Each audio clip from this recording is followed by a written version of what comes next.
Hello there, you're very welcome along to the final episode in the series 50 plus ways to boost your holistic therapy income in any economy. This is episode 13 and it's all about teaching and on-site options that you can have alongside seeing your private clients. Look a bit outside the one-to-one therapies and first of all, on-site options. Therapies like Indian head massage, hands reflexology, Reiki, on-site massage, you might think of more yourself.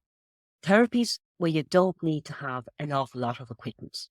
So if you're going into offices, you don't want to have to say, I need to have the room, I need to have a plinth, I need to have plinth roll. You don't have to carry that stuff in yourself. So as little as you need in terms of space or equipment, the better. Corporate massage is very popular. You could also offer paid treatments in nursing homes. They go very well too. Paid treatments in schools or homes for children or adults with special needs. And these are all places where a lot of my students and my friends are offering treatments, and it might be once a week, it might be once a month, but it's a nice little regular income that you can depend on. And what I would suggest is that you make your package to suit whoever you're working with. So you can have them longer or short. They can be 10 minutes, they can be 20 minutes.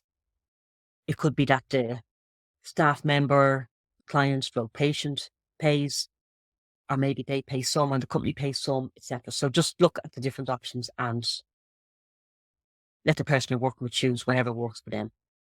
Just make sure it works for you as well. The corporate massage is great. The nursing homes are great as well. It can just make such a big difference. I had a friend who was working in a nursing home, and it wasn't a nursing home, there was some kind of special needs. I don't remember exactly what it was.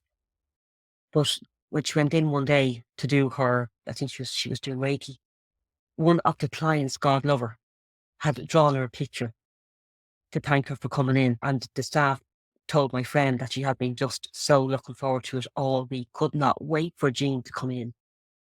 Just like that, it's just great. It makes you feel great that you're making such a difference.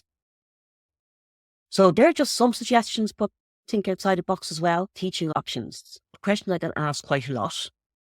If you're teaching for home use, as in you're not training therapists, you need to have a therapy qualification and you need to have insurance.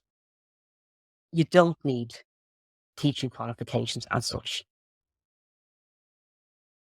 You could teach class in an adult education school or college, and they're really in demand at the moment. I had 2 colleges contact me lately asking me if I would teach for their autumn term, so they are in demand. You could also run private workshops, run from home, rent a room. You could create online courses for your clients with clear outcomes. As in, this is a course to help you reduce stress. This is a course to help your eczema. So you might talk about essential oil blends, reflexology techniques, relaxation techniques, meditation, a little bit about diet, whatever you're qualified in. You don't need to be qualified in nutrition to give general nutrition advice.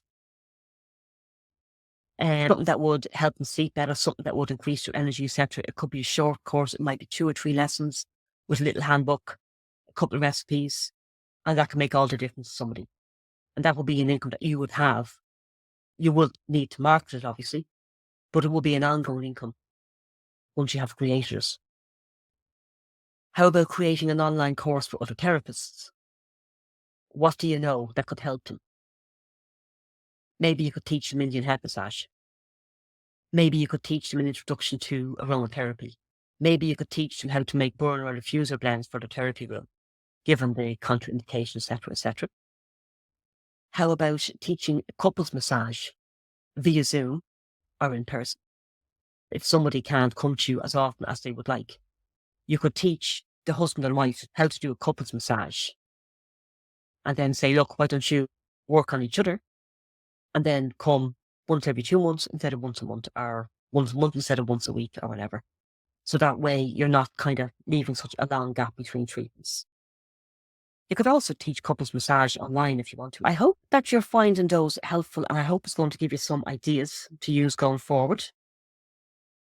There is a bit of setting up on some of the teaching options, but with a lot of it, once you've done it, there's not that much to it. Like if I'm teaching Indian head massage in college, I just pick up my manual and walk out the door. I have no preparation. Whereas when I started off, there was lots of preparation, and I wanted to make sure everything was perfect. I hope you enjoyed this episode, and I hope it's given you some good ideas. If you like watching the short classes, I have the playlist below where you can watch any of the previous episodes. But if you'd like to watch the entire masterclass in one and download the ebook, I have the link below for you as well. So thanks again for listening, and I'll see you for the next class.